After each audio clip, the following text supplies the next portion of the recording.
everyone and welcome to another Rewind review. Hang on. It's October! Yes, it is spooky season once again. And in the spirit of the season, if you pardon the pun, we are starting off Halloween season with an absolute classic. A movie about a man's struggle with his inner beast and the most feared substance known to humankind.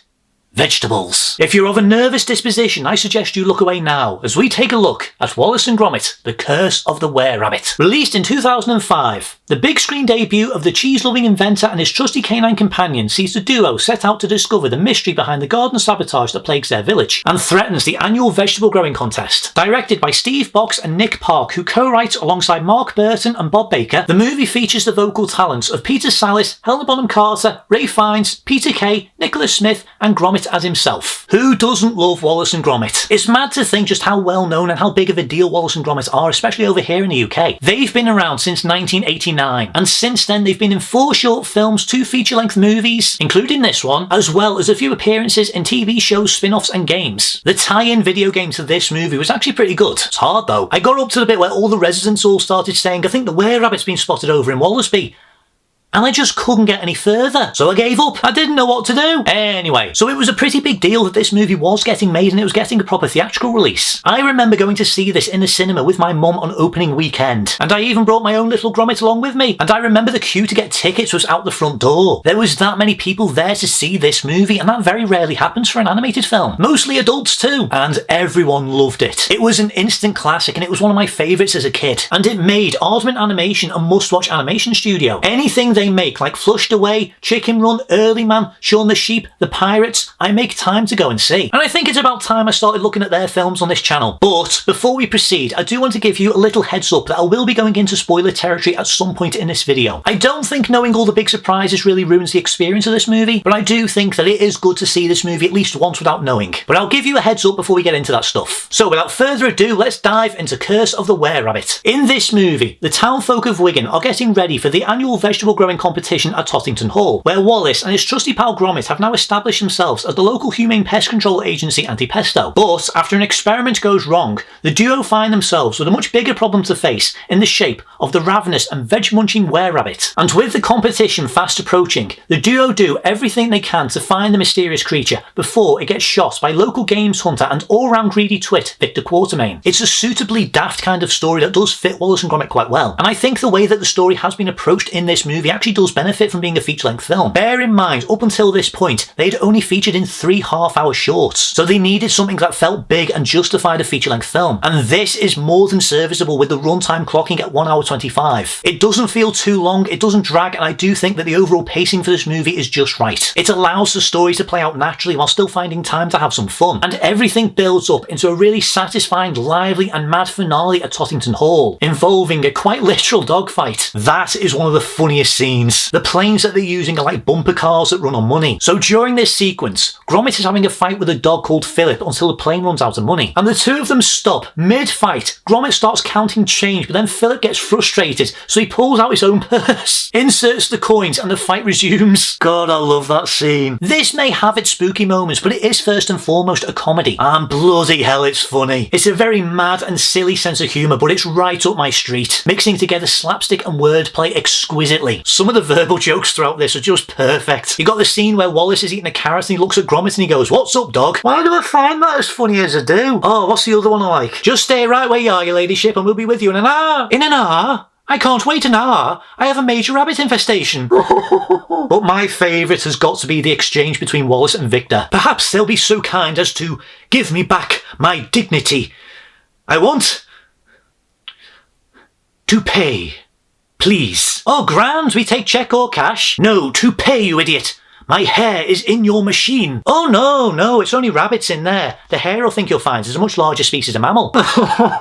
Yeah, I may have watched this movie one too many times. Sorry. And in true Aardman style, this movie is peppered with all sorts of background jokes, like names of the shops or all the signposts that they go past. There's some really funny jokes there. And there's several very grown-up jokes that will fly over the kids' heads. Seriously, rewatching some of these movies when you're grown up, the amount of things that jump out at you, plus the visual gags and slapstick, It's perfect. I guarantee that there's something in this that will definitely get you laughing. Whether it's Wallace's trapdoor assistance or the giant female were-rabbit controlled by Gromit. It really is a brilliantly funny movie. But yes, as I said, this does have a few spookier moments, and I do think that they are handled really well. It pays homage and parodies a lot of classic monster movies and hammer horror, especially the ones involving either werewolves or vampires. But there is a surprising amount of atmosphere that is built up over the course of this movie, and the tension does increase when the were-rabbit is introduced. It is still kept quite light and funny, obviously to break up the tension, but the use of fog, the gorgeous lighting, and some actual jump scares help build up some proper spooky atmosphere. And then, after the big reveal, the tension does increase because the film does have some proper stakes and you do care for the characters. It's one of those movies that I need to just stop and remind myself that this is all stop motion animation. It's absolutely baffling just how good and complicated the animation for this movie is. There may be some more technically better stop motion movies in more recent years, especially from Laika, but you can't deny how impressive this one is. And you can still see the creative touch on this movie. Everything does feel handmade. If you look closely at most of the characters, you can still see all the fingerprints from the animators. The movement of each character, the lip sync, the detail of the environments like Wallace's house and workshop, the garden at Tottington Hall, the graveyard and the church, it's brilliant. There are so many sequences in this.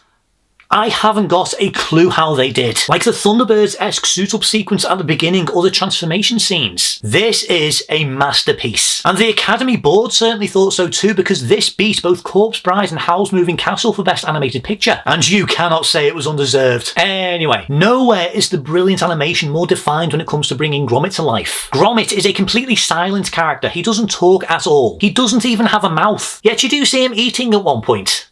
Weird. All of his character and comedy comes from his movements and facial expressions. And I love him. He's always been my favourite of the two. I mean, why shout and scream when you're angry about something when all you have to do is just this?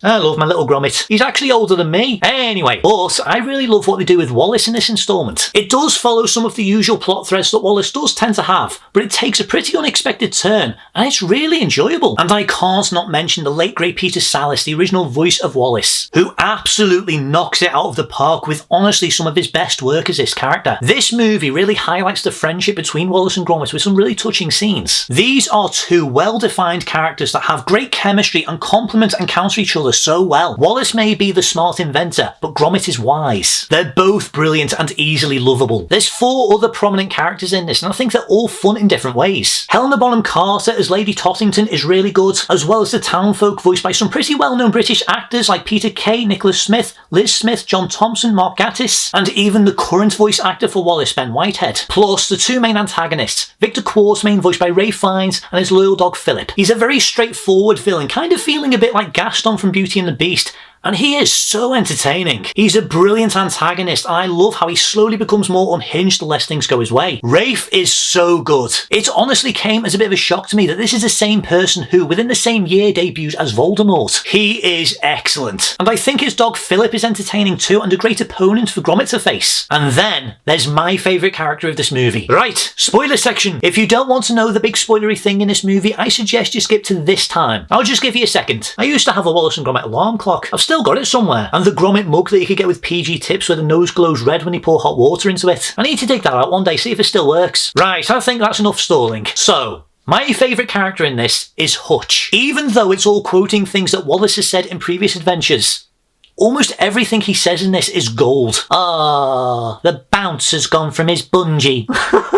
Last one, I promise. How Hutch is used in this and where he fits into the story is a genius misdirect. Despite there being a lot of clues to the truth, everything that happens in this movie, at least up until the halfway point, points to Hutch being the were-rabbit. But the big twist is really surprising and revealed in a brilliant way. Wallace is the were-rabbit. It should have been so obvious. Rewatching this, you spot so many clues to this being the answer, but you're so invested in what's happening, you don't even question it. It's so good. I love how it's handled and how it fits into the overall story. And as I said, the transformation sequences are incredibly well animated, and I'm baffled how they did them. It's honestly brilliant. Right, hello spoiler jumpers, welcome back. I really love this cast, and I think that everyone was perfect for their characters. Equally, the sound design is also brilliant. It's a really underappreciated aspect of bringing animated movies to life, but it really does help aid with everything you see on screen. It helps sell everything that's happening. And in this, it's very immersive and very creative. And of course, the soundtrack soundtrack from Julian Knott, the originator of the Wallace and Gromit theme. Given the bigger budget and bigger scale of the story, the soundtrack is equally bigger and grander than before. It still maintains the Wallace and Gromit theme, and it's cleverly woven into the rest of the soundtrack. It's pretty lively and upbeat. I love the pesto theme, and I really like how it sometimes dips into old school horror territory. It's really good and definitely some of Julian Knott's best work. And it's pretty cool seeing that Hans Zimmer worked on this too, alongside Rupert Gregson-Williams and Lorne Balfe. I did not know they were all involved in the music for this movie, but that is awesome. Overall, this is pretty much a masterpiece. The story, the characters, the humour, music, sound design, effects, and of course the animation. This may not be as technically complex as more recent stop-motion movies, but the work that went into making this is still impressive. This is a brilliant movie with plenty of laughs, heart, and a few light scares for the youngsters. It's one of my all-time favourites, and it's up there among my favourite animated movies. This is honestly a must-watch film, a great addition to the Halloween watch list, and it's one that the whole family can enjoy. So with all that being said, my rating for Wallace and Gromit, The Curse of the Were-Rabbit, without question, has got to be a 10 out of 10. I can never get tired of this movie. I genuinely love it. They are very much British characters, so I don't think that the humour is going to resonate with everyone across the world. But even so, all of the adventures featuring Wallace and Gromit I do think are worth a watch. And after Vengeance Most Foul, I can't wait to see what they get up to next. Well, that is pretty much everything I want to say for this video, so if you have watched this video, thank you very much for watching. If you enjoy this content, please be sure to like, subscribe, and hit that notification button. If you have seen Wallace and Gromit, The Curse of the Were-Rabbit, let me know down in the comments what you think about it. What Wallace and Gromit adventure is your favourite? Plus, if you have any suggestions for any future rewind reviews you would like to see me do in the future, let me know down below. But until next time, thank you very much for watching, and I shall see you in the next video. Happy Halloween!